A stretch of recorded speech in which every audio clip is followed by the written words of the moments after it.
Existe una teoría que muchos creyentes consideran que se alinea con la profecía bíblica, y esta teoría sugiere que si el anticristo realmente va a gobernar el mundo por un cierto periodo de tiempo, debe haber algún tipo de mecanismo o sistema que le permita controlar a las personas. Después de todo, la Biblia nos dice que sin la marca de la bestia no se puede comprar ni vender. Pero, ¿qué pasaría si la marca de la bestia no fuera una marca visible en la piel, sino algo digital? Aquí hay algunos artículos interesantes. El Departamento de Seguridad Nacional de EEUU selecciona nuevas empresas para desarrollar credenciales de identidad digital. A nivel mundial, el trabajo en las credenciales de identidad digital está acelerándose, con Estados Unidos dando un paso adelante en su desarrollo. Las identificaciones digitales ya existen, pero ¿dónde se utilizan y aceptan? Aunque millones de estadounidenses han optado por usar identificaciones móviles en lugar de identificaciones físicas en una cartera, muchos negocios y agencias, incluyendo las fuerzas del orden, aún no las aceptan. ¿Qué debe suceder ahora? Un informe del Foro Económico Mundial discute las credenciales de identificación digital y su relación con el comportamiento en el metaverso. El informe sugiere que la identificación digital es una piedra angular en el concepto evolutivo de la identidad en el metaverso, ampliándose más allá de la identificación digital tradicional para abarcar una amplia gama de datos y nuevas formas de credenciales. Para aquellos que están preocupados por el creciente uso de la identificación digital por parte de los gobiernos y organizaciones como el Foro Económico Mundial, la idea de usar datos de comportamiento para la autenticación continua podría interpretarse como un paso hacia una vigilancia constante, donde cada acción en el ámbito digital podría ser rastreada y analizada, generando preocupación por la pérdida de anonimato y autonomía. El sueño de Tony Blair de un sistema de identificación nacional está convirtiéndose lentamente en una realidad, con los elementos básicos de un sistema nacional uniéndose discretamente en Gran Bretaña. Ahora, de ninguna manera estoy diciendo que una identificación digital sea la marca de la bestia. Sin embargo, lo que sí estoy diciendo es que muchos creyentes están interpretando estos cambios en el mundo como los cimientos que se están estableciendo para permitir que una figura como el anticristo tome el control. Porque, piénsalo de manera pragmática, Apocalipsis 13, 16, 17 dice que también obligó a todos, grandes y pequeños, ricos y pobres, libres y esclavos, a recibir una marca en su mano derecha o en su frente, para que nadie pudiera comprar o vender a menos que tuviera la marca, que es el nombre de la bestia o el número de su nombre. Sin esta marca, no puedes comprar ni vender, lo que significa que esta marca está vinculada con tu dinero. Sin marca, sin dinero. Mucha gente subestima la severidad de este régimen. Si te quedas atrás y tomas la marca de la bestia, literalmente habrás jurado lealtad al diablo. Y algunas personas pueden pensar, bueno, me negaré y simplemente encontraré un lugar para esconderme por el resto de mis días. Pero esto no será posible, porque literalmente no podrás pagar tus cuentas, llenar el tanque de gasolina de tu coche o realizar cualquier cosa que requiera una transacción. No podrás hacer nada de eso sin la marca de la bestia. Imagina un mundo en el que tienes que elegir entre comprar comida o vender tu alma. Imagina estar completamente desconectado de la sociedad y obligado a vivir de la tierra solo para sobrevivir. Esta es la realidad a la que muchos se enfrentarán. El anticristo se opondrá a Jesucristo en todos los aspectos. Si crees que ahora es difícil ser cristiano, la persecución que los cristianos verán cuando el anticristo esté en el poder será inimaginable. Cuando el anticristo tome el poder, engañará y desviará a las masas. La marca no será simplemente un medio de supervivencia y participación en la sociedad. No, esta marca significará la lealtad al anticristo. Será como vender tu alma al diablo. Ahora, no necesitas tomar este mensaje como uno de desánimo y desesperación. En su lugar, deja que este mensaje te empuje a los brazos de Cristo hoy. Te animo a que pongas a Jesús primero en tu vida. Debemos ser diligentes en estudiar la palabra de Dios para que podamos reconocer los signos de los tiempos y estar preparados para lo que está por venir. Debemos permanecer vigilantes y atentos, probando todo contra la verdad de Dios. En conclusión, el mundo después del rapto será un lugar oscuro y aterrador. No sé tú, pero yo oro para que el Espíritu Santo me guíe cada día, para que siempre esté preparado, esperando y anticipando el regreso del Rey de Reyes y Señor de Señores, Jesucristo, el sello de Dios o la marca de la bestia. Todo creyente genuino sabe que estamos en los últimos tiempos y, a medida que el fin se acerca, el mundo se dividirá en dos grandes categorías de personas.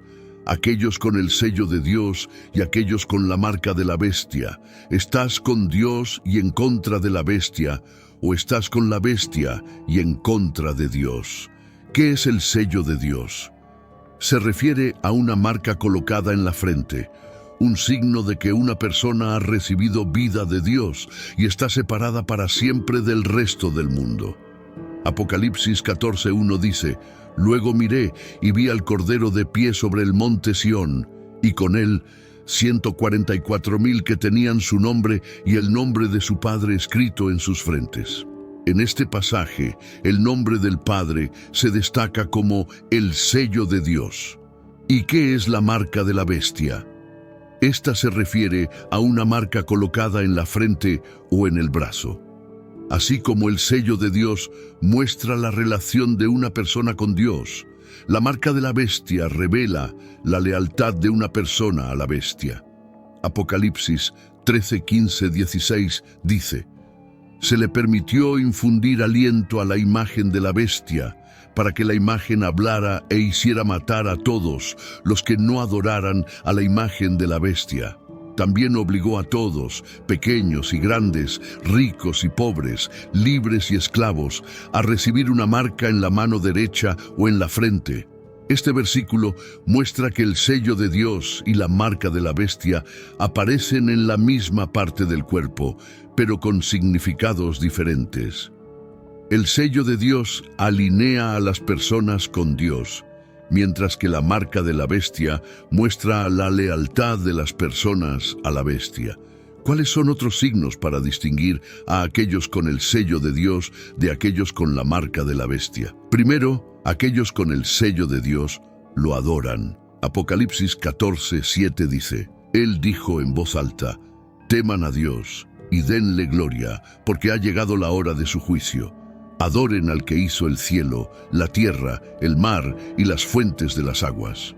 Por otro lado, aquellos con la marca de la bestia adoran a la bestia. Apocalipsis 13:15 dice que se le dio poder a la segunda bestia para dar vida a la imagen de la primera bestia, de modo que la imagen hablara e hiciera matar a todos los que se negaran a adorarla. La siguiente diferencia es que aquellos con el sello de Dios guardan sus mandamientos.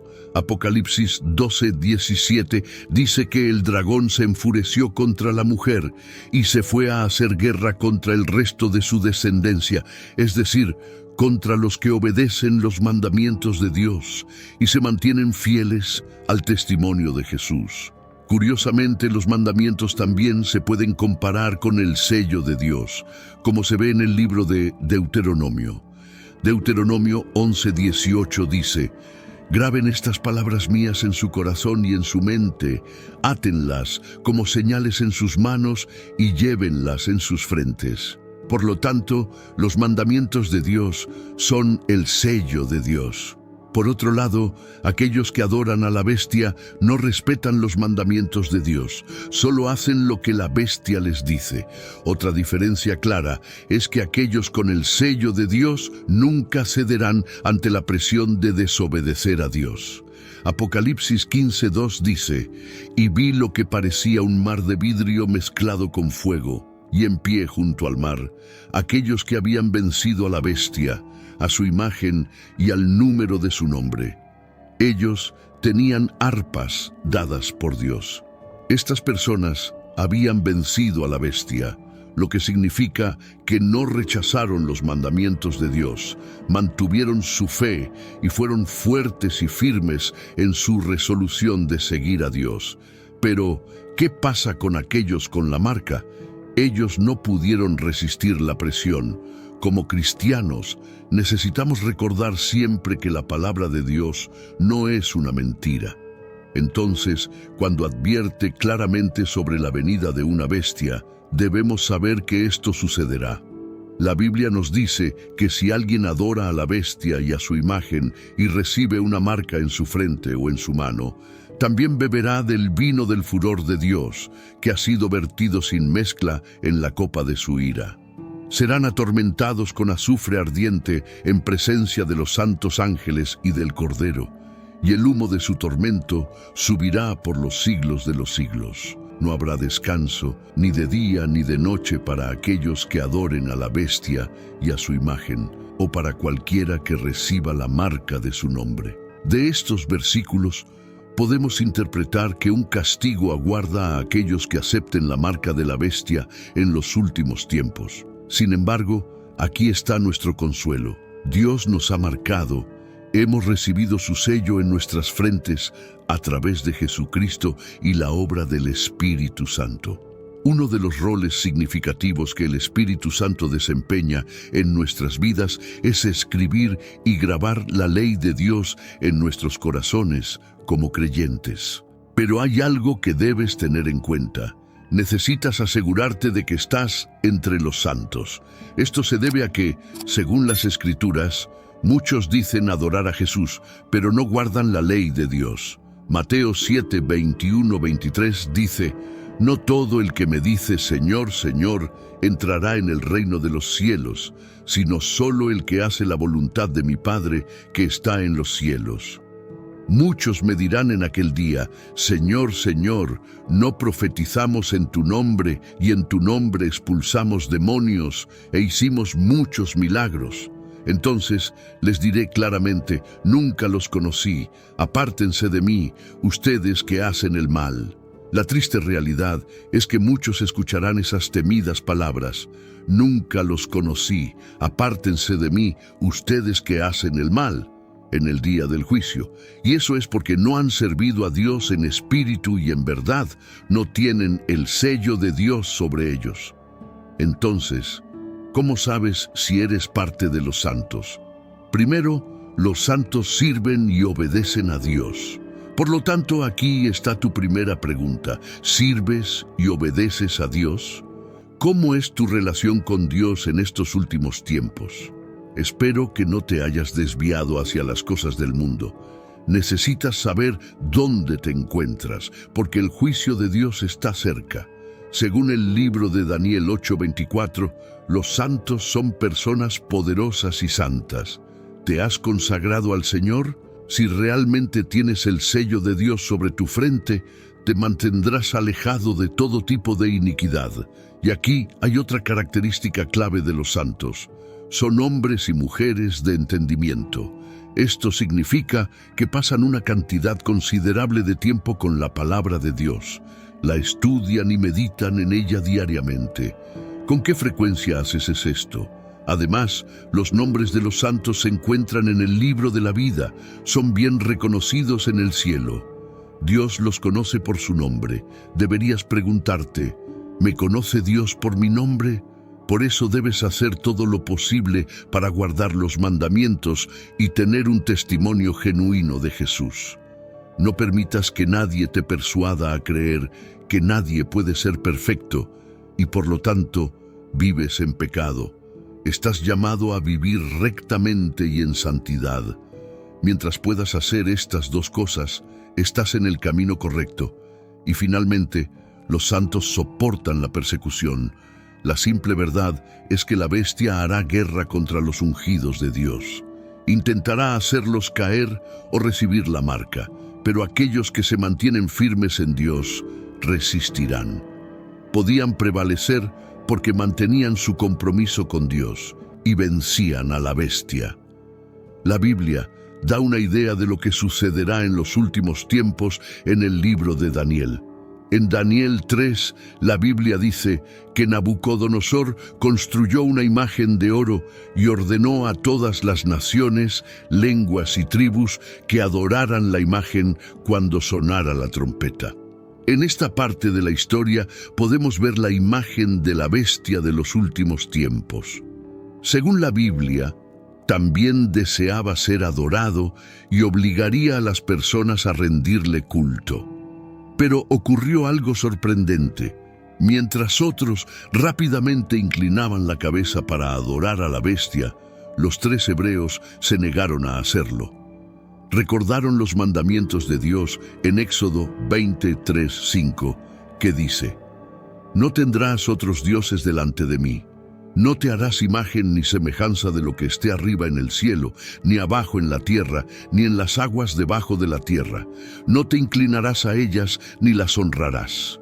Porque yo soy Jehová tu Dios, fuerte, celoso, que visito la maldad de los padres sobre los hijos hasta la 3ª y 4ª generación de los que me aborrecen».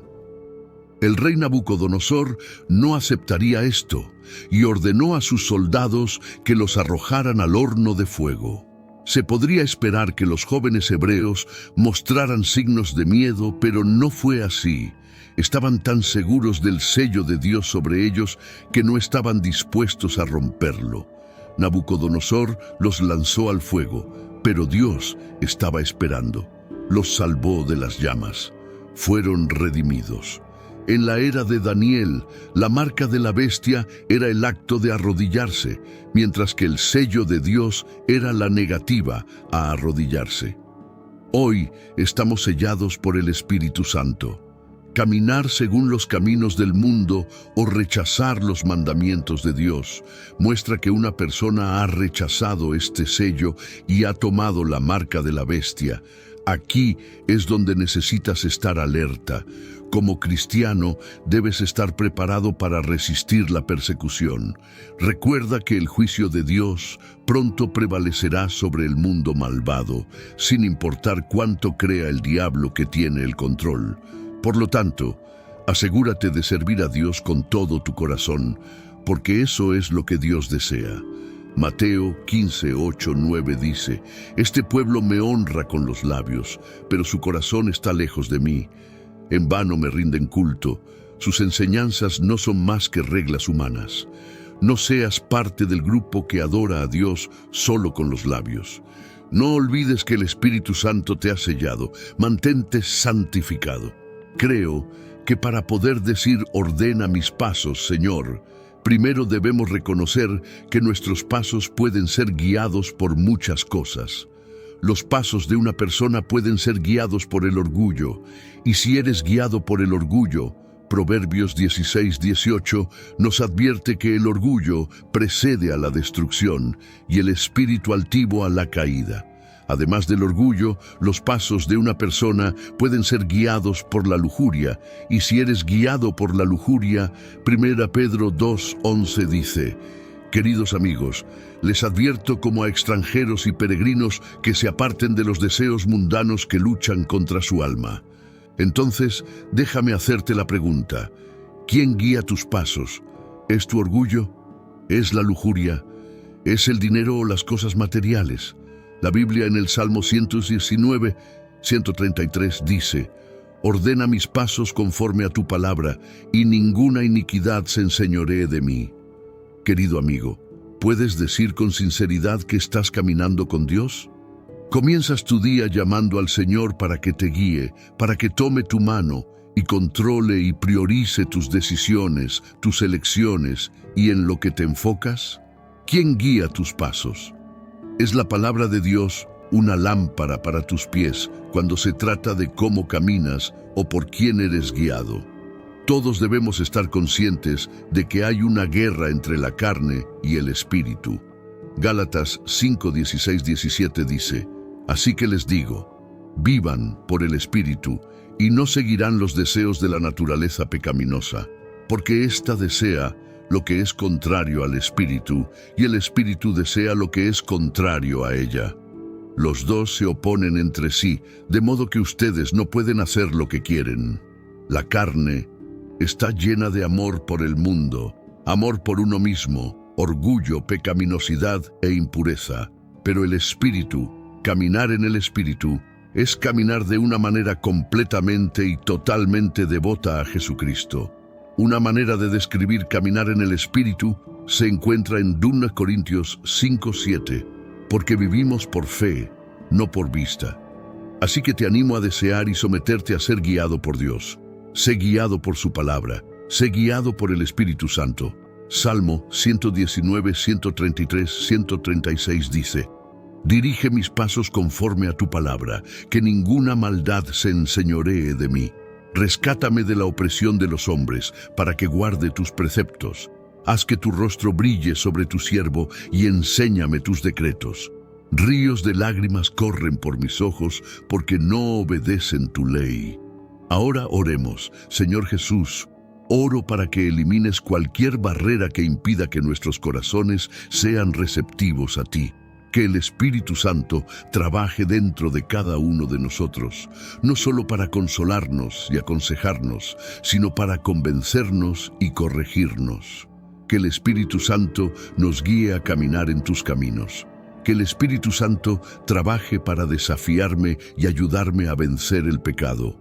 Tu palabra en Juan 14, 15, 18 dice: Si me aman, obedecerán mis mandamientos.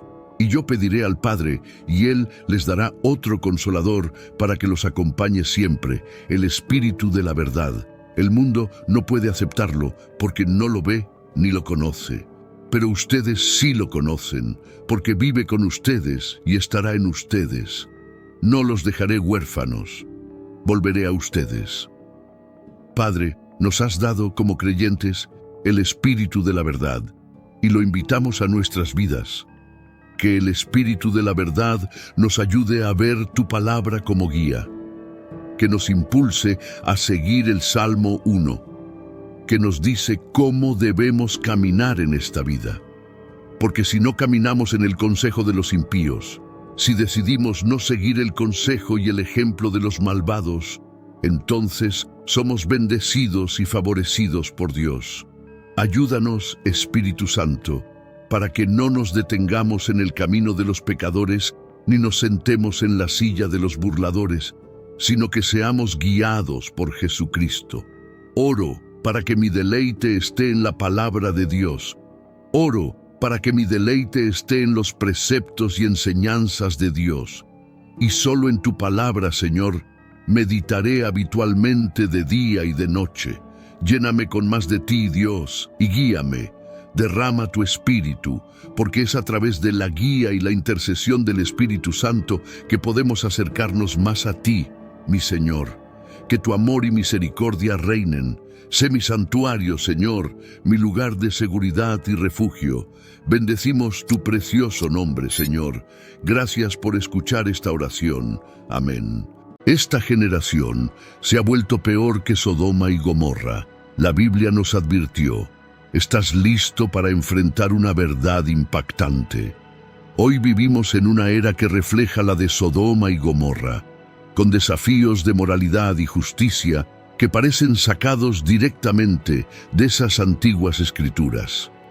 Exploremos cómo las historias de decadencia y destrucción de esas ciudades antiguas no son solo reliquias del pasado, sino espejos vivientes de nuestros tiempos modernos. Estamos en una encrucijada crucial y la pregunta sigue siendo: ¿aprenderemos de la historia o estamos condenados a repetirla? Mira hasta el final para descubrir cómo podemos buscar un camino de redención y transformación hoy. No te pierdas este análisis profundo y urgente. Hoy nuestra generación muestra otra versión de la maldad de Sodoma y Gomorra. La Biblia nos advirtió sobre estos días. Al igual que Sodoma, nos entregamos al pecado e ignoramos las enseñanzas de Dios.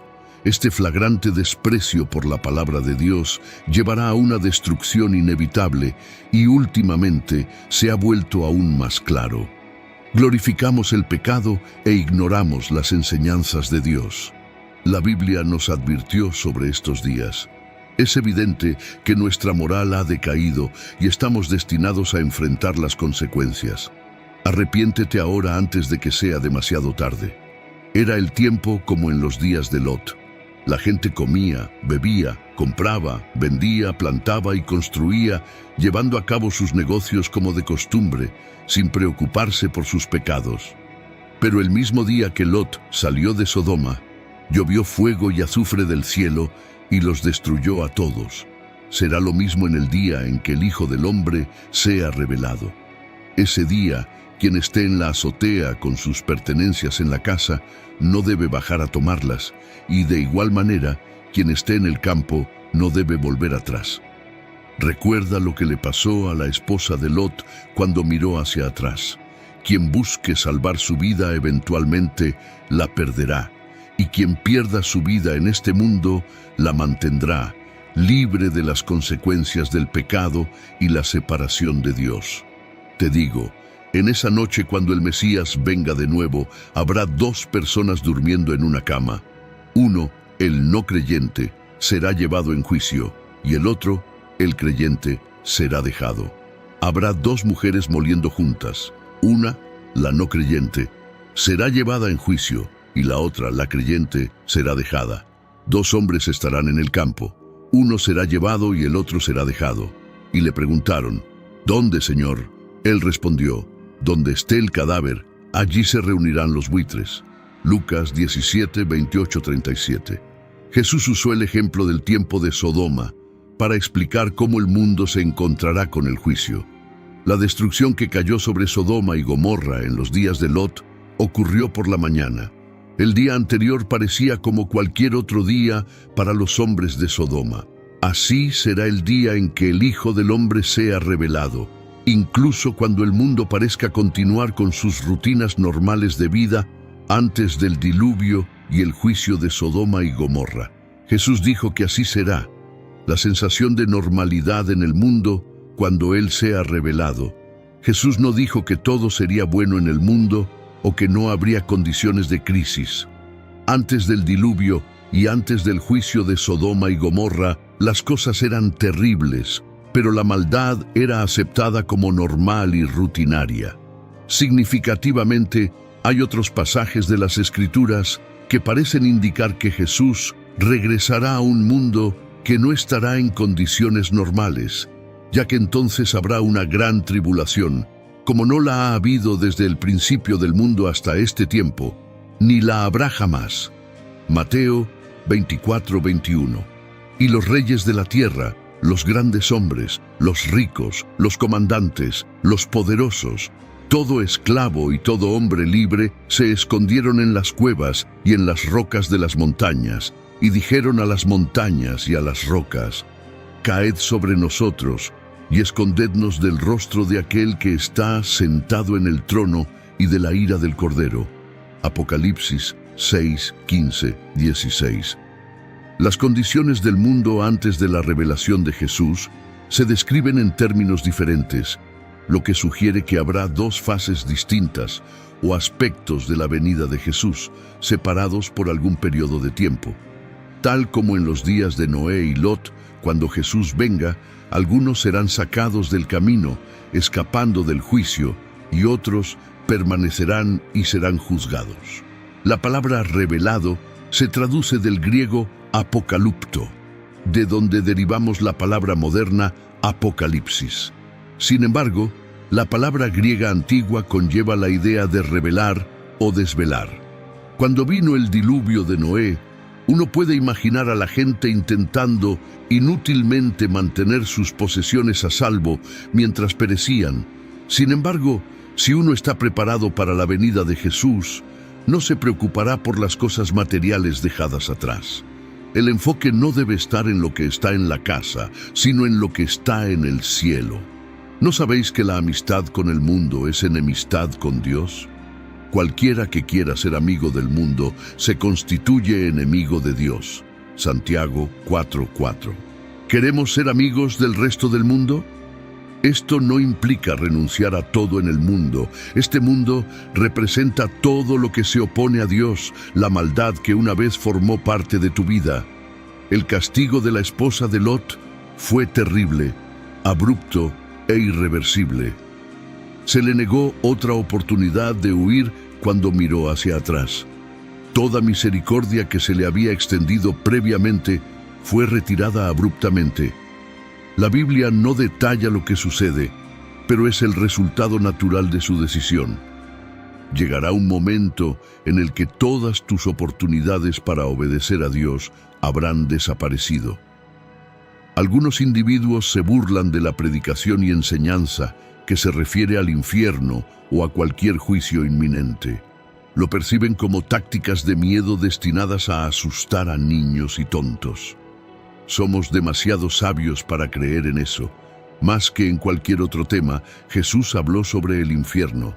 Sus palabras inspiraron las imágenes de dientes rechinando y fuego inextinguible.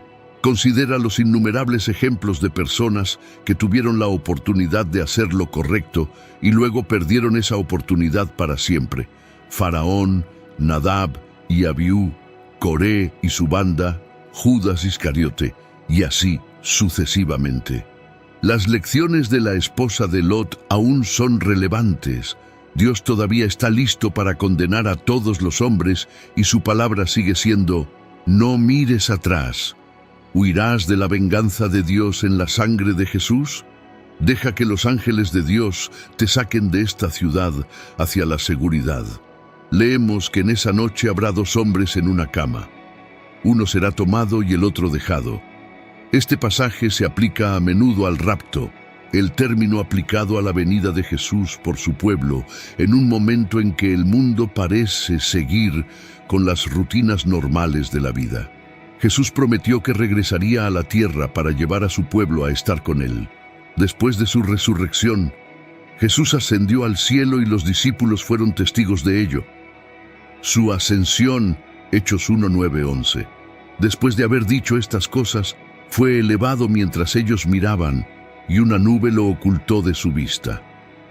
Mientras miraban fijamente al cielo mientras él se iba, dos hombres vestidos de blanco se pusieron junto a ellos y dijeron: «Hombres de Galilea, ¿por qué están mirando al cielo?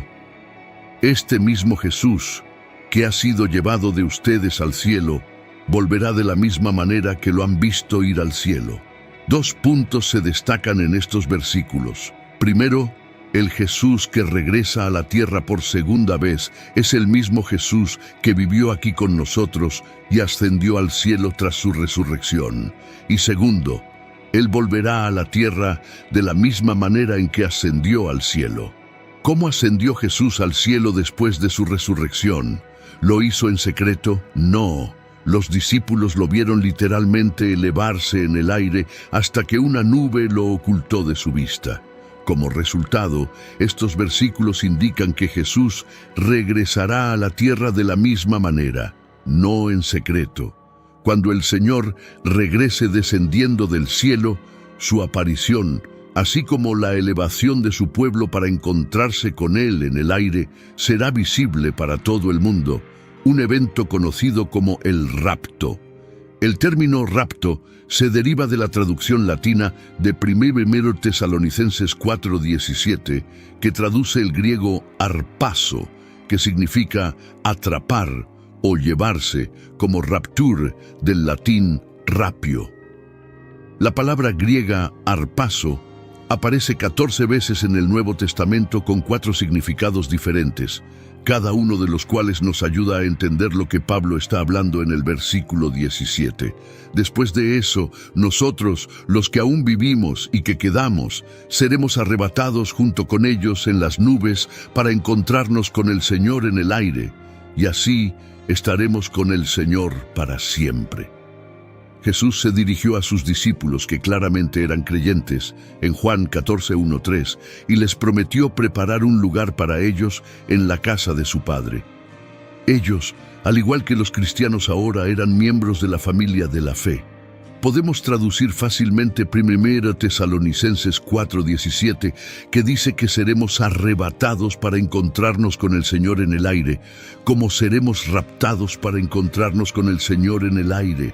Sería una traducción totalmente aceptable en este caso. ¿Qué pasa con esta palabra rapto?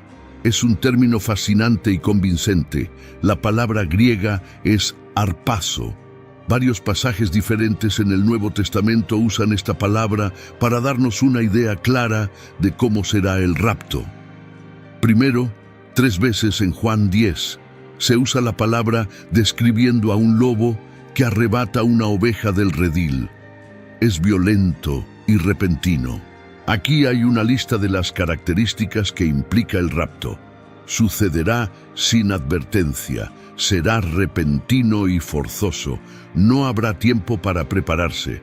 Así que tenemos una separación repentina, dramática y eterna de personas que están muy cerca unas de otras. 2 mujeres que trabajan en el molino, 2 hombres que trabajan en el campo e incluso 2 personas que comparten la misma cama. Cuando ocurra el rapto, uno será arrebatado y el otro será dejado. ¿Cuál de estos seremos nosotros? ¿Arrebatados o abandonados?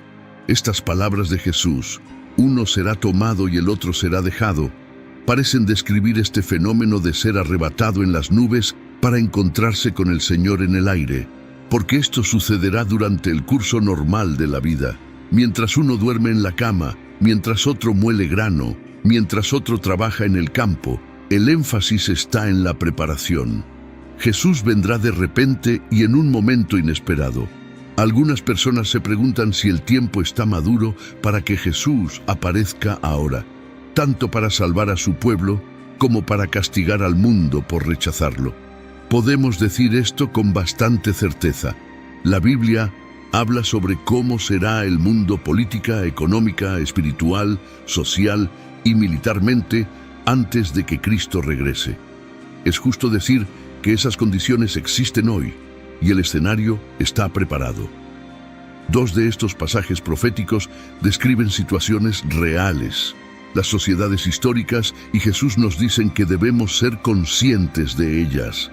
Él dice que en el día de su venida el mundo será como en los días de Noé y Lot. ¿Cuáles eran las características distintivas de estas sociedades? ¿Y cómo se compara nuestro mundo? Jesús compara los tiempos finales no solo con los días de Noé, sino también con los días de Lot. Ezequiel capítulo 16, dirigido a la ciudad de Jerusalén, compara a Jerusalén con Sodoma. El Señor dice que las abominaciones cometidas por Jerusalén y Judá eran peores que las de sus predecesores paganos, los hititas, amorreos, Samaria o Sodoma. La perversión sexual era solo uno de los pecados de Sodoma. La iniquidad de Sodoma también incluía abundancia de comida y ocio excesivo. ¿Cómo se describe nuestra cultura moderna en comparación? Afortunadamente, hay excepciones maravillosas a esto. La historia comienza con estas 2 ciudades en el libro de Génesis durante la época de Abraham. Sodoma y Gomorra fueron destruidas en esos días. En la superficie, Sodoma y Gomorra eran prósperas y florecientes, pero secretamente estaban llenas de maldad. Sodoma y Gomorra, a menudo conocidas como ciudades pecaminosas, nos hacen reflexionar profundamente sobre lo que está bien y lo que está mal, y lo que sucede debido a nuestras acciones. La destrucción de Sodoma y Gomorra comenzó con una revelación. El pecado en estas ciudades se había vuelto tan grande que había llegado hasta los cielos. Entonces el Señor dijo: el clamor de Sodoma y Gomorra es en verdad grande y su pecado es gravísimo. Génesis 18:20. Este versículo destaca la diferencia entre conocer algo y presenciarlo de primera mano. Por ejemplo, Dios sabe cuánto lo honramos y amamos, pero quiere que lo demostremos a través de nuestras acciones en el servicio. De manera similar, la conversación entre Dios y Abraham sobre la justicia no es solo porque Dios necesite que le recuerden hacer lo correcto, sino que se trata más de que Abraham entienda la naturaleza de la justicia. El versículo enfatiza que el clamor contra los pecados de Sodoma y Gomorra provocó la respuesta de Dios, destacando la importancia de las acciones y su impacto visible. Imagina un tiempo antes del nacimiento de Isaac, el hijo tan esperado de Abraham. Abraham, conocido por su fe inquebrantable y hospitalidad excepcional, presenta un contraste con los habitantes de Sodoma y Gomorra. Su vida brilla como un ejemplo de esperanza y bondad, rodeado de ciudades llenas de egoísmo y maldad. Abraham ora por las ciudades. Llegamos a un momento crítico cuando llegamos a la parte central de la historia. Dios había hecho una promesa única a Abraham, un acuerdo que cambiaría el futuro de muchas personas. Durante este tiempo, Dios le dijo a Abraham sobre sus planes para destruir Sodoma y Gomorra debido a su comportamiento extremo. Pero Abraham, siempre el intercesor, suplicó a Dios por los justos que vivían entre los pecadores en esas ciudades. Su súplica no era solo una mera petición, sino el clamor de un profeta que se preocupaba profundamente por las vidas de otros, incluso aquellos que no conocía. Abraham se acercó al Señor y dijo: ¿Destruirás también a los justos con los malvados? Génesis 18:23. La conversación de Abraham con Dios refleja una creencia antigua común. Las personas a menudo eran vistas como parte de un grupo, como una familia o ciudad, en lugar de individuos. Si una persona hacía algo malo, todo el grupo podría enfrentar las consecuencias. La súplica de Abraham por Sodoma es similar. Estaba pidiendo a Dios que perdonara la ciudad si había suficientes personas justas, destacando la idea de la responsabilidad individual sobre el castigo colectivo. Esto muestra un reconocimiento temprano de la responsabilidad personal en la identidad comunitaria. La riqueza de Sodoma y Gomorra. Sodoma y Gomorra prosperaron en su prosperidad como naciones ricas, pero estaban cegadas por sus excesos y corrupción moral. La gente que vivía allí no se daba cuenta de que el desastre estaba a punto de ocurrir porque estaban demasiado ocupados complaciéndose a sí mismos. Por otro lado, Abraham, que era una persona buena y moral, era muy diferente. Él trató de salvar a cualquier persona buena que pudiera haber estado viviendo en esas ciudades. En este caso, no se trata solo del juicio que cayó sobre Sodoma y Gomorra, sino también de la misericordia, la compasión y el poder de la intercesión. Nos dice cuánto puede hacer una sola persona cuando decide ayudar a otros, incluso cuando parece que las probabilidades están en su contra. Las vidas de las personas. A medida que la historia avanza, conocemos a las principales personas que vivían en estas ciudades. Sus vidas están compuestas por diferentes elecciones y acciones, y cada una juega un papel en lo que termina sucediendo con ellos.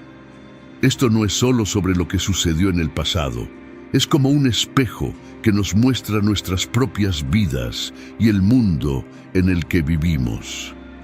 Esta historia insinúa fuertemente lo que sucederá más tarde, recordándonos que nuestras acciones pueden llevar a resultados que no pueden ser cambiados y que pueden afectar muchas cosas. Esta advertencia sobre los peligros de dejar que la moralidad se deslice muestra cuán importante es vivir una vida basada en buenos valores. El auge del pecado. El pecado de Sodoma y Gomorra ha sido objeto de mucho debate e interpretación. Las opiniones tradicionales a menudo citan la lujuria y la depravación como los principales. Los pecados de Sodoma y Gomorra son evidentes por las acciones de los habitantes hacia los ángeles que visitaron a Lot. Diferentes interpretaciones coinciden en que los pecados de Sodoma y Gomorra eran complejos, involucrando no solo actos sexuales indebidos, sino también una falta de cuidado y respeto hacia los demás. La historia en Génesis 19 y otras partes de la Biblia, como en 2 Pedro y Judas, muestran un patrón de acciones dañinas y sin ley que afectaron profundamente a personas buenas como Lot. ¿Cuáles eran exactamente estos pecados? El pecado principal de Sodoma y Gomorra era una mezcla de problemas que incluían inmoralidad sexual, falta de hospitalidad, orgullo y violencia. Sin embargo, hay un aspecto que a menudo se pasa por alto, y si permaneces hasta el final, entenderás por qué. En Génesis 19, los hombres de Sodoma mostraron una falta de hospitalidad combinada con intenciones violentas hacia los invitados de Lot. Pero esto es lo que realmente sucedió al descubrir la oscuridad de la hospitalidad de Lot. Imagina una escena donde dos ángeles disfrazados de hombres comunes entran en las notorias ciudades de Sodoma y Gomorra. Aquí se despliega la primera lección. El carácter de una sociedad a menudo se refleja en su hospitalidad. Era de noche cuando los dos ángeles llegaron a Sodoma. Lot estaba sentado en la puerta de la ciudad de Sodoma. Al verlos, Lot se levantó para encontrarlos y se inclinó con su rostro hacia el suelo. Génesis 19:1.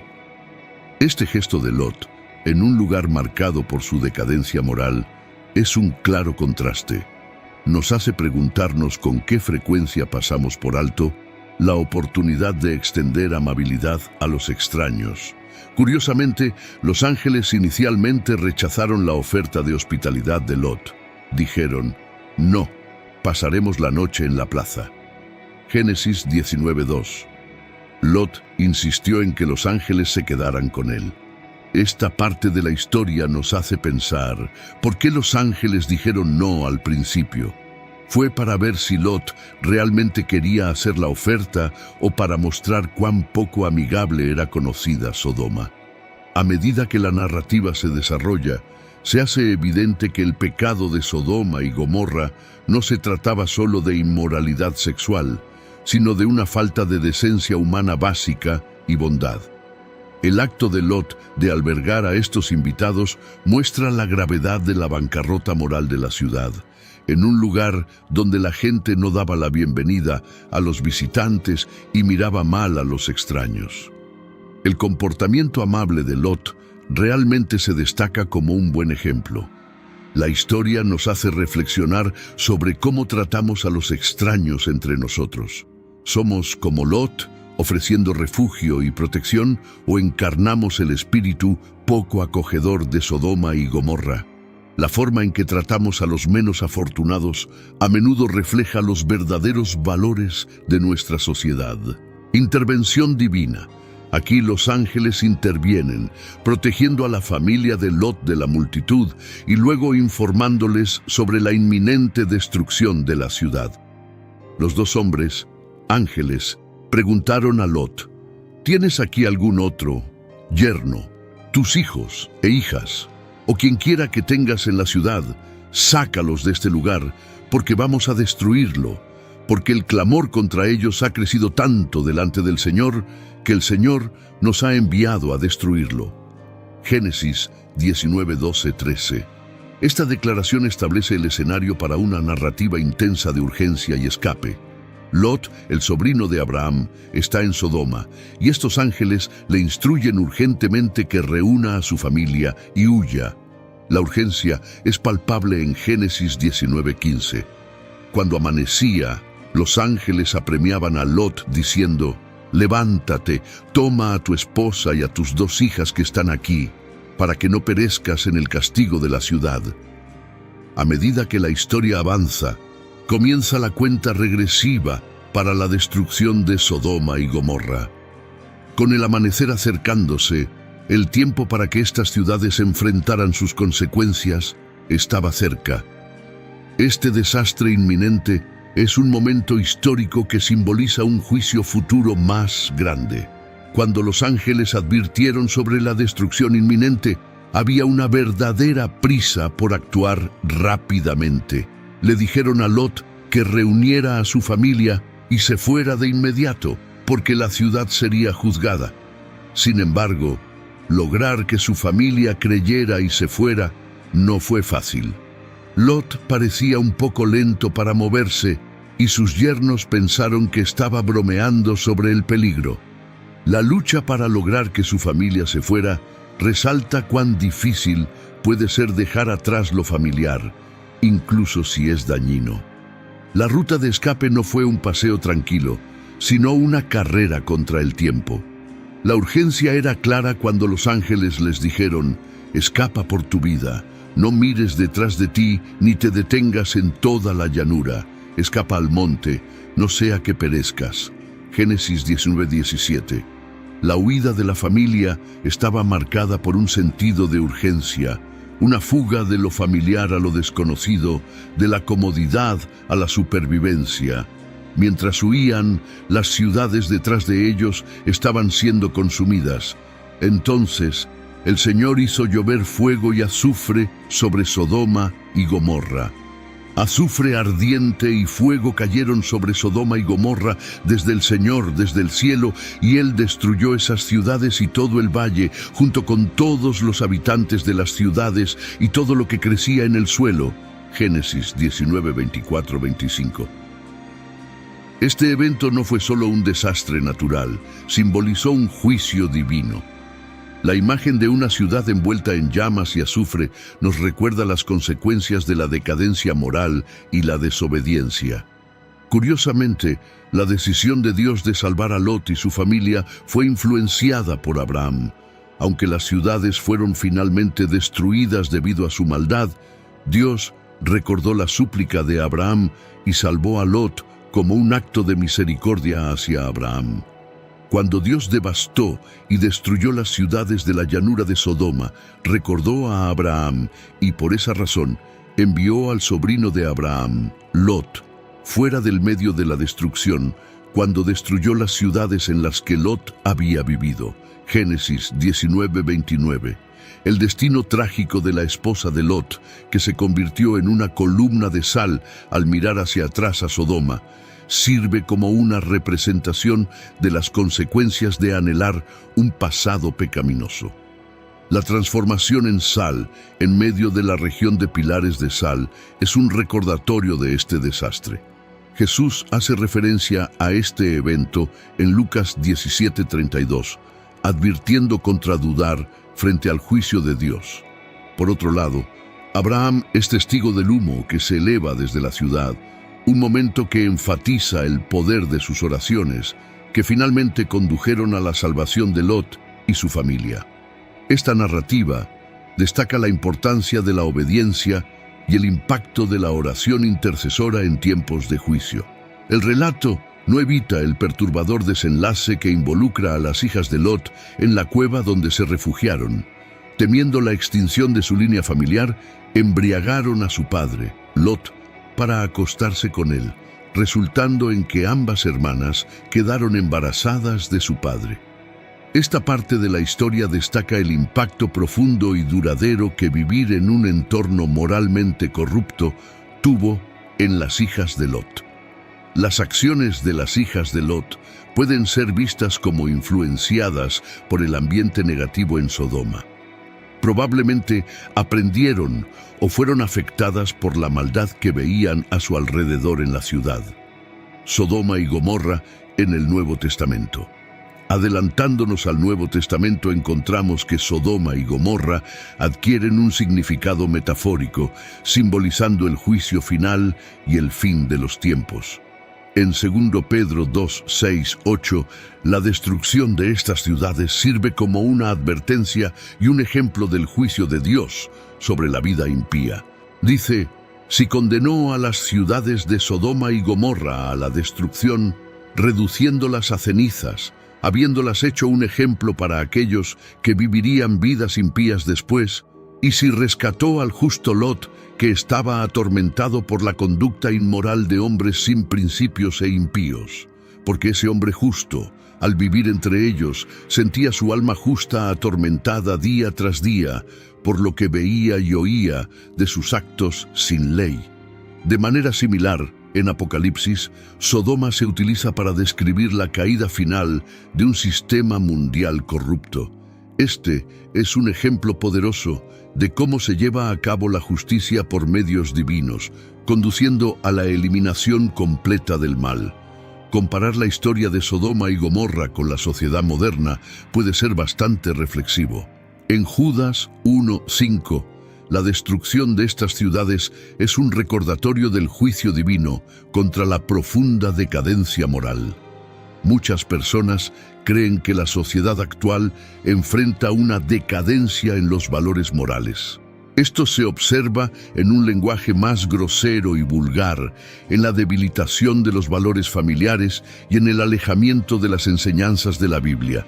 Existe la sensación de que los logros personales y el orgullo han eclipsado la humildad y la modestia. Este cambio en la sociedad plantea preguntas sobre nuestra preparación para el juicio divino o el despertar espiritual. La Biblia, en 2 Pedro capítulo 3, versículos 10-15, habla sobre el día del Señor llegando inesperadamente y enfatiza la necesidad de vivir en santidad y piedad, esperando un nuevo mundo de justicia. Esto sirve como un recordatorio para reflexionar sobre nuestros valores y acciones en el mundo actual. ¿Qué podemos hacer de manera diferente?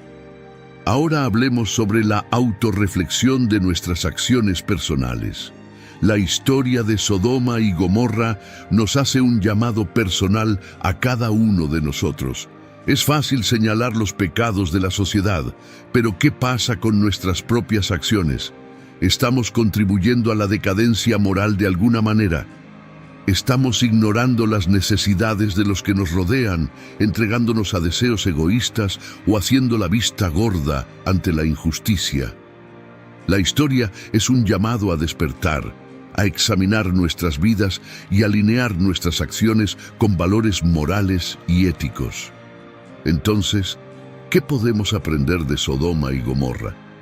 No se trata solo de fuego y azufre, se trata de entender que nuestras acciones, tanto como individuos como sociedad, tienen consecuencias.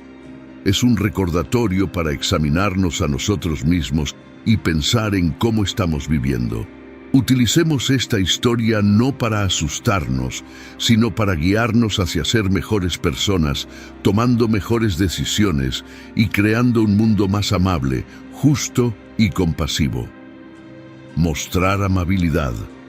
En el mundo acelerado de hoy, a menudo pasamos por alto el poder de la hospitalidad y la compasión. Pero así como la amabilidad de Lot destacó en Sodoma, nuestros actos de compasión pueden brillar intensamente en un mundo a veces indiferente, ya sea ofreciendo un oído atento, una mano amiga o un lugar de refugio. Estas acciones crean un impacto en las vidas y unen a las comunidades. Considera la hospitalidad como el corazón de una comunidad. La historia de Sodoma y Gomorra nos enseña que la salud moral de una comunidad se puede medir por cómo trata a sus invitados y a los miembros vulnerables. En contraste con la dureza y la inmoralidad sexual de Sodoma, la hospitalidad de Lot revela un corazón preocupado por el bienestar de los demás. Pero los recibió con insistencia y se volvieron a él y entraron en su casa, y él les preparó un banquete y coció panes sin levadura, y comieron. Génesis 19:3. Abrazar las advertencias de Dios. La historia de Sodoma y Gomorra en la Biblia es una narrativa poderosa sobre las consecuencias de ignorar las advertencias de Dios. ¿Cómo nos enseña esta historia la importancia de ser receptivos a la orientación y mantener la conciencia espiritual en nuestra vida diaria? Abrazar las advertencias divinas puede manifestarse de varias maneras. Puede ser prestando atención a los sutiles empujones de nuestra conciencia al tomar decisiones, escuchando los consejos de quienes son más sabios que nosotros, o prestando atención a las lecciones aprendidas de experiencias pasadas. Se trata de ser conscientes del impacto de nuestras acciones en nosotros mismos y en los demás, y de esforzarnos por vivir una vida honorable y justa. Considera los personajes de la historia y sus reacciones a las advertencias de Dios. En Génesis 19, los ángeles advierten a Lot sobre la destrucción inminente de Sodoma y Gomorra. La respuesta de Lot es inmediata, comprende la gravedad de la situación y actúa. Este es un momento crítico que enfatiza la importancia de alinearse con la guía divina. ¿Cuál es la relevancia de la historia en la vida contemporánea? En nuestro mundo acelerado, es fácil quedar atrapados en las búsquedas materiales y descuidar nuestro bienestar espiritual. La historia de Sodoma y Gomorra nos recuerda mantener la conciencia espiritual y escuchar la guía que nos llega, ya sea a través de las Escrituras, la conciencia o las experiencias de la vida. La conciencia espiritual no se trata solo de la observancia religiosa, se trata de estar en sintonía con las implicaciones morales y éticas más profundas de nuestras acciones. Se trata de reconocer las señales y advertencias en nuestras vidas y tomar medidas proactivas para alinearnos con un camino de justicia y compasión. ¿Cómo resistimos esta decadencia moral? Comienza con la autoconciencia.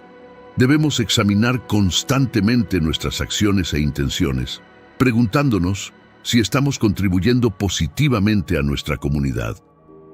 Pasos prácticos incluyen el voluntariado, ser conscientes de nuestro consumo y abstenernos de la inmoralidad sexual. Se trata de vivir una vida que valore la empatía y la amabilidad por encima del egoísmo y la indiferencia. Alentar a las personas a mantener valores morales no se trata solo de predicar, sino de liderar con el ejemplo. Se trata de crear un entorno donde la integridad, la honestidad y la compasión sean fundamentales, se valoran y celebran. Podemos lograr esto siendo responsables de nuestras acciones, tomando decisiones éticas y defendiendo lo que es correcto, incluso cuando es difícil. Nuestras elecciones personales tienen un efecto dominó en la sociedad. La Biblia nos advierte, no os engañéis, Dios no puede ser burlado, pues todo lo que el hombre siembre, eso también segará. Gálatas 6:7. Esto significa que nuestras acciones, sean buenas o malas, tienen consecuencias. Al elegir vivir con integridad, contribuimos a una sociedad más justa y compasiva. De la historia de Sodoma y Gomorra se extrae el valor de mantenerse espiritualmente consciente y puro. Abraham, una figura clave, lo demuestra cuando se entera de la próxima destrucción de la ciudad.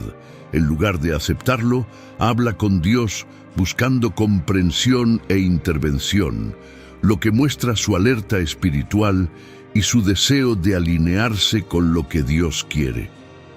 En nuestro mundo moderno, esto se traduce en buscar constantemente una conexión con Dios en nuestras vidas diarias. Significa no solo seguir los rituales religiosos ciegamente, sino entender los significados y valores más profundos detrás de ellos. Al hacerlo, podemos tomar decisiones más informadas y moralmente correctas que resuenen con nuestra fe. Fomentar una conexión más profunda con la fe no se trata solo de paz personal. Se trata de crear una sociedad que mantenga estándares morales y éticos más altos. Los habitantes de Sodoma y Gomorra carecían de esta conexión, lo que llevó a su caída. Los hombres de Sodoma eran extremadamente malvados y pecadores contra el Señor, sin vergüenza en su pecado abierto ante Él. Génesis 13:13. La desconexión de la guía espiritual condujo a la decadencia social. ¿Qué significa esto para nosotros hoy? Al fomentar una conexión más profunda con Dios en la fe, podemos desarrollar una brújula moral que nos ayude a navegar las complejidades de la vida moderna, encontrando orientación en la fe. Por último, discutir los beneficios de una vida espiritualmente arraigada en el mundo moderno es crucial. La historia de Sodoma y Gomorra sirve como una advertencia, un recordatorio de lo que puede suceder cuando una sociedad se aparta colectivamente de los valores espirituales. En contraste, una vida espiritualmente arraigada ofrece numerosos beneficios. Proporciona un sentido de propósito, nos guía en la toma de decisiones éticas y fomenta un espíritu comunitario basado en valores compartidos y respeto mutuo. Por ejemplo, el principio bíblico de amar al prójimo puede ser una luz guía en nuestras interacciones, promoviendo la bondad, la empatía y la comprensión en un mundo a menudo marcado por la división y el conflicto. Amarás a tu prójimo como a ti mismo, buscando desinteresadamente lo mejor o el bien más alto para los demás. Gálatas 5:14. Esta es una aplicación directa de la guía espiritual en la vida cotidiana. La historia de Sodoma y Gomorra, vista a través del lente de la búsqueda de la guía divina, ofrece valiosas lecciones para nuestro mundo moderno. Es un llamado a estar espiritualmente conscientes, a profundizar nuestra conexión con la fe y a disfrutar de los beneficios de una vida espiritualmente arraigada. Al hacerlo, no solo enriquecemos nuestras propias vidas, sino que también contribuimos a crear una sociedad más justa, compasiva y moral. Abracemos este viaje de fe con corazones y mentes abiertas. ¿Estamos viviendo en un sistema torcido? En estos tiempos, parece que el cuerpo de Cristo está presenciando una generación que se ha desviado mucho de las enseñanzas de Dios.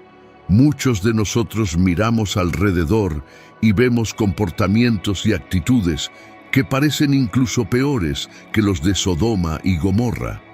La Biblia nos advertía sobre las consecuencias del orgullo y el pecado, y ahora más que nunca debemos prestar atención a esas advertencias.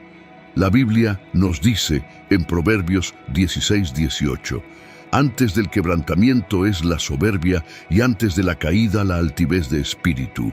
Este versículo explica el peligro del orgullo, que fue una de las principales razones de la caída de Sodoma y Gomorra. Estas ciudades eran prósperas y vivían en lujo, descuidando a los pobres y necesitados. Pero el mayor pecado fue su orgullo, que los llevó a alejarse de Dios y volverse a la inmoralidad sexual. La historia de Sodoma y Gomorra es un poderoso recordatorio del juicio de Dios contra el pecado. En la sociedad actual, vemos comportamientos y actitudes que reflejan los pecados de esas antiguas ciudades. Esta generación a menudo se ve como peor que Sodoma y Gomorra, y la Biblia nos advirtió sobre las consecuencias de tal decadencia moral. El juicio de Dios sobre Sodoma y Gomorra es uno de los capítulos más controvertidos del Antiguo Testamento. Algunas personas argumentan que el Dios del Antiguo Testamento es diferente del Nuevo Testamento, viéndolo como vengativo en el Antiguo y lleno de gracia en el Nuevo. Sin embargo, el mismo Jesús hizo referencia al juicio de Sodoma y Gomorra para advertir sobre el juicio aún peor que vendrá en los últimos tiempos. Esta advertencia se repite a lo largo de la Biblia, mostrando que el mismo Dios que juzgó a esas ciudades un día juzgará al mundo. Una de las lecciones clave de Sodoma y Gomorra es que el pecado no pasa desapercibido para Dios. Los habitantes de estas ciudades eran culpables de numerosos pecados, incluyendo inmoralidad sexual, arrogancia, glotonería y negligencia hacia los pobres y necesitados. La sociedad moderna a menudo glorifica comportamientos que la Biblia condena, y este cambio en los estándares morales refleja una profunda ceguera espiritual. Ignorar las advertencias de Dios es otro signo de nuestros tiempos, así como los futuros yernos de Lot ignoraron sus advertencias sobre la destrucción inminente. Muchas personas hoy en día son sordas a la palabra de Dios, se burlan de la idea del juicio divino y continúan en sus caminos pecaminosos, creyendo que no hay consecuencias para sus acciones. Otra característica de esta generación es la procrastinación en responder a la ley y el llamado de Dios. El mismo Lot dudó en dejar Sodoma, y los ángeles tuvieron que sacarlo a él y a su familia de la ciudad. Este retraso en responder a la advertencia de Dios refleja una falta de urgencia y seriedad sobre los asuntos espirituales. Muchas personas hoy también posponen el arrepentimiento, pensando que tienen mucho tiempo para reconciliarse con Dios. La doble moral es otro problema que afectó a la familia de Lot y que continúa afectando a las personas hoy en día. La esposa de Lot miró hacia atrás a Sodoma con nostalgia y se convirtió en una columna de sal. Este acto de mirar atrás simboliza un corazón dividido entre el mundo y el llamado de Dios. Jesús advirtió que quien pone la mano en el arado y mira hacia atrás no es apto para el reino de Dios. El juicio final de Sodoma y Gomorra sirve como una advertencia para nosotros hoy. La Biblia hace repetidas referencias a la destrucción de estas ciudades para recordarnos que el juicio de Dios es real y severo. Jesús mismo advirtió que sería más tolerable para Sodoma y Gomorra en el día del juicio que para aquellos que lo rechazan ahora. La historia de Sodoma y Gomorra es un recordatorio sobrio de las consecuencias del pecado. Esta generación, con su decadencia moral y desprecio por los estándares de Dios, está en peligro de enfrentar un juicio similar. Debemos prestar atención a las advertencias de las Escrituras, arrepentirnos de nuestros pecados y volvernos a Dios. Como creyentes, estamos llamados a ser luces en este mundo oscuro, aferrándonos a la verdad de Dios y viviendo vidas que reflejen su santidad. Es importante que no seamos ciegos espiritualmente, sordos, procrastinadores o de doble moral, sino que vivamos con urgencia y compromiso con el llamado de Dios, sabiendo que su juicio viene. Ezequiel 16, 49-50 dice: «He aquí que esta fue la iniquidad de tu hermana Sodoma. Ella y sus hijas tuvieron soberbia, abundancia de pan y prosperidad ociosa, pero no fortalecieron la mano del afligido y del menesteroso. Se enorgullecieron y cometieron abominaciones delante de mí, y cuando lo vi, las quité». Este pasaje describe claramente los pecados de Sodoma: orgullo, negligencia hacia los pobres e indulgencia en el pecado y la inmoralidad sexual. Hoy en día vemos comportamientos similares. Nuestra sociedad a menudo prioriza la riqueza y el placer sobre la compasión y la humildad. Nos hemos convertido en una generación que glorifica el comportamiento pecaminoso y rechaza las enseñanzas de la Biblia. Dios es un Dios de santidad interna y externa y no tolerará el orgullo y la arrogancia. Traerá juicio sobre aquellos que lo rechazan a Él y sus mandamientos. Como nación, necesitamos humillarnos y volver a Dios. Debemos reconocer nuestros pecados y buscar su perdón.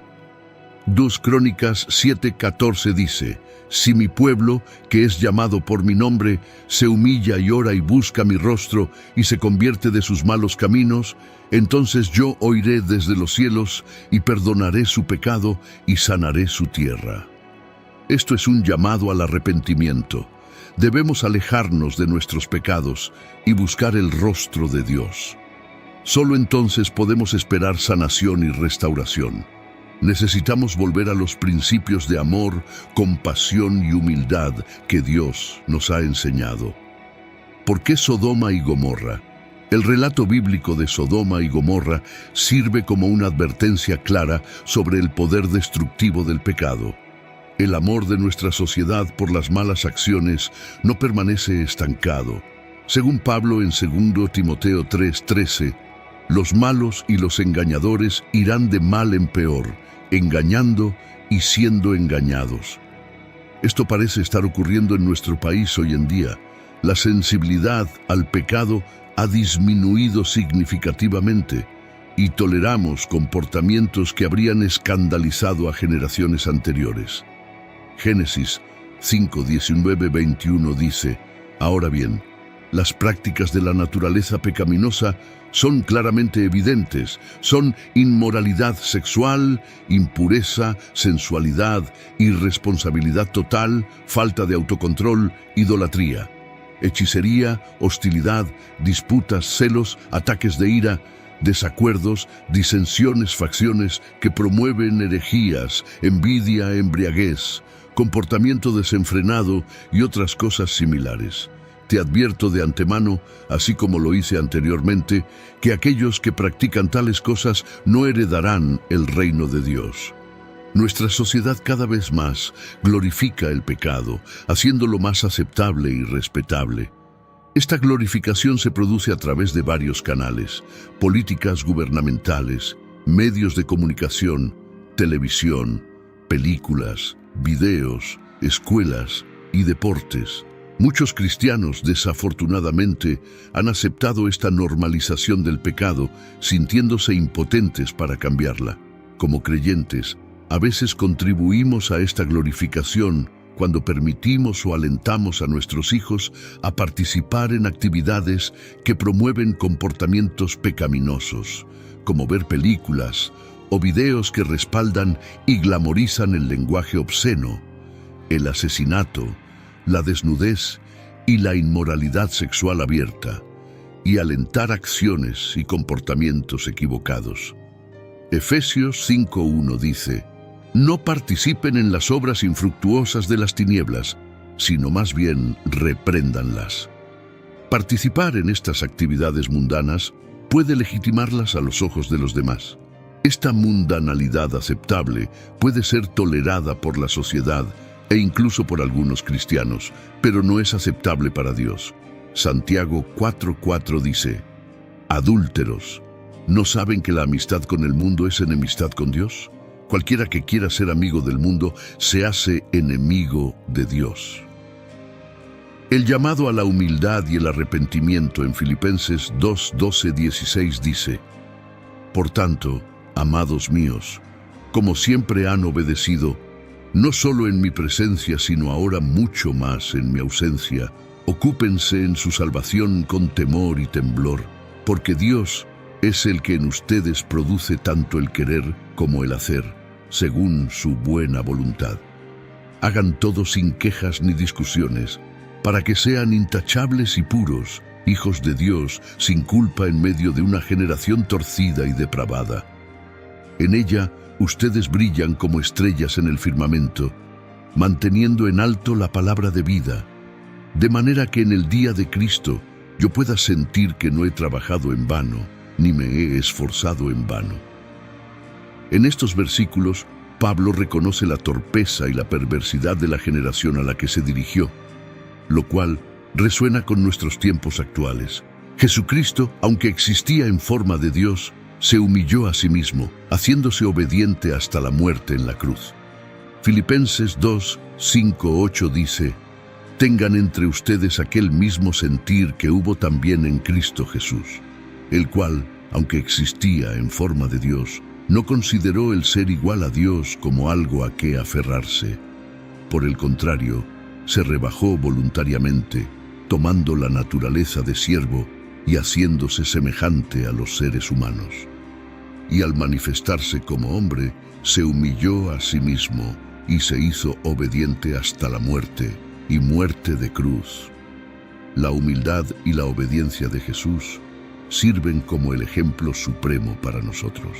Vivir con humildad significa reconocer nuestra necesidad de la gracia de Dios y someternos a su voluntad, incluso cuando es difícil o contrario a la cultura.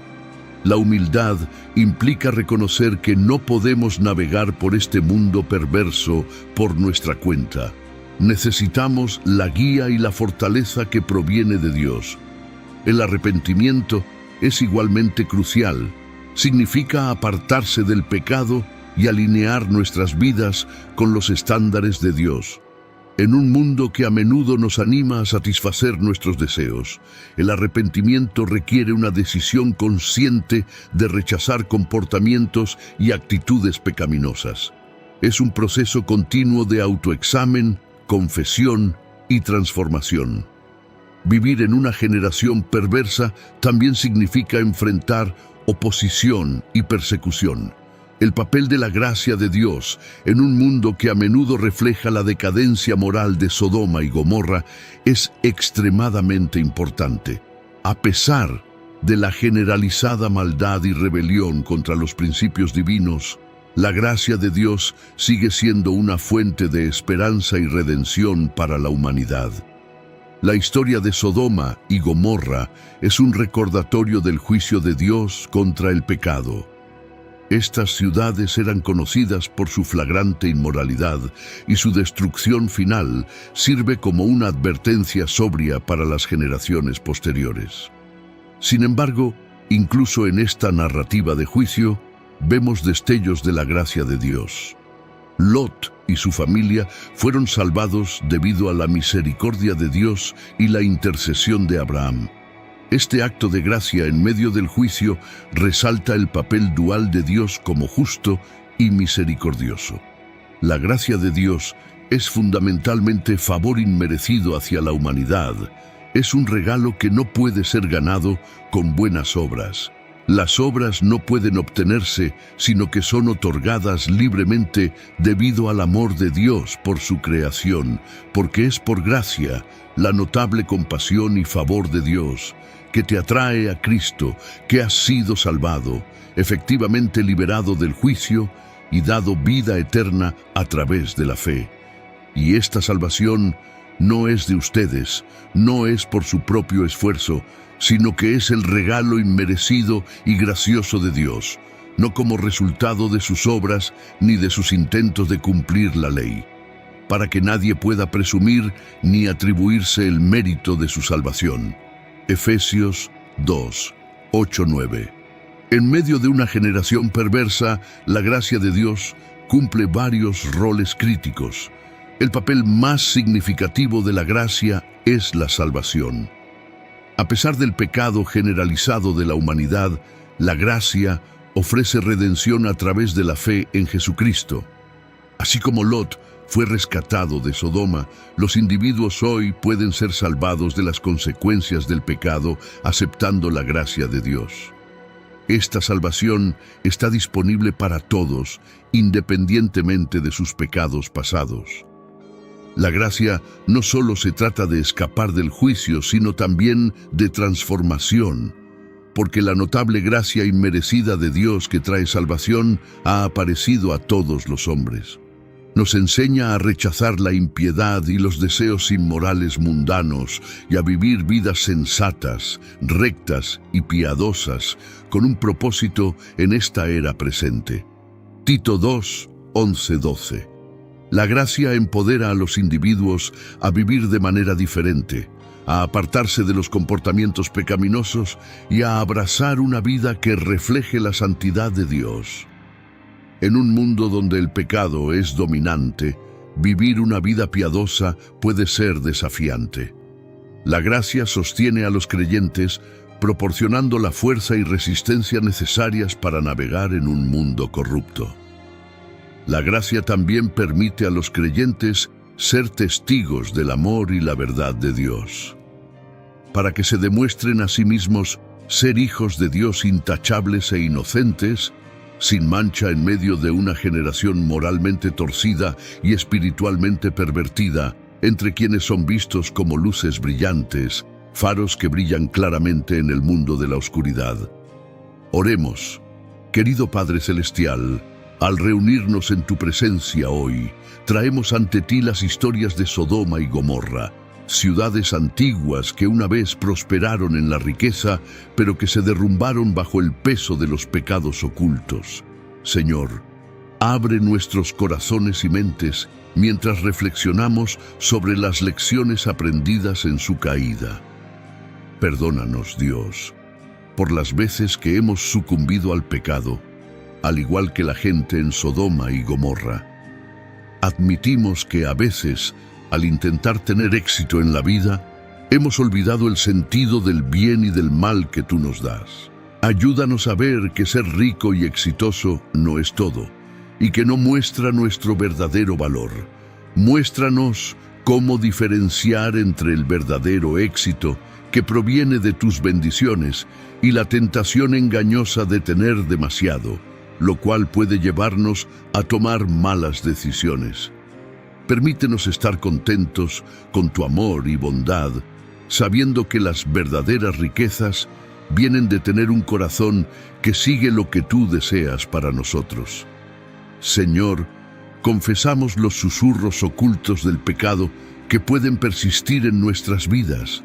Ilumina esos rincones secretos donde albergamos pensamientos, acciones e intenciones contrarias a tu voluntad divina. Concédenos la fuerza para enfrentar y superar estos pecados ocultos, empoderándonos para caminar en la luz de tu verdad. Te pedimos valentía, como la de Lot, quien tuvo que vivir una vida buena en un lugar donde la gente hacía el mal. En nuestras vidas diarias, cuando estamos rodeados de cosas que podrían llevarnos a tomar decisiones incorrectas, danos el poder para mantenernos fieles a hacer lo correcto. Ayúdanos, Dios, a evitar cosas que intentan atraparnos y desviarnos del camino que deseas que sigamos. Señor, cuando las influencias negativas intenten dominar tu voz en nuestros corazones, ayúdanos a escuchar lo que nos dices. Protégenos de las cosas dañinas que se aprovechan de nuestros deseos secretos y nos tientan. Haznos más fuertes en nuestra decisión de hacer lo correcto, incluso cuando sea difícil y enfrentemos problemas. Ofrecemos esta oración en el nombre de tu Hijo, Jesucristo nuestro Señor. Amén.